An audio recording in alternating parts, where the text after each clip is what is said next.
Biblia inasema kwenye kile kitabu cha Yohana sura ya 17:17, uwatakase kwa ile kweli, naam, neno lako ndiyo kweli.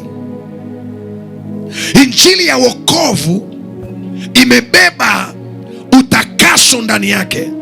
Kwa kadri unaposikia injili ya wokovu, kwa kadri hiyo hiyo unaanza kutakaswa, unaanza kufinyangwa, unaanza kukamilishwa.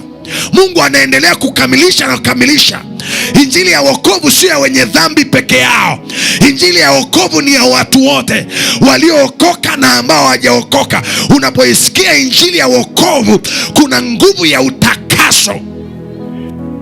Kanisa likijitenga na injili ya wokovu, ni tafsiri ya wazi ya kwamba kanisa limekataa kutakaswa. Kuna mambo mengi ambayo yanaendelea. Wokovu unatukanwa, watu wa Mungu wanatukanwa, makanisa yanatukanwa kwa sababu moja tu, kanisa limejitenga na kitu kinachoitwa injili ya wokovu. Anasema alitoa wengine kuwa mitume, manabii, wainjilisti kwa kusudi la kuwakamilisha watakatifu. Injili ya wokovu inapoendelea kusemwa, ama ndani ya kanisa ama nje ya kanisa, inawakamilisha watakatifu. Kuna vitu ambavyo Mungu anapita, anaendelea kukagua.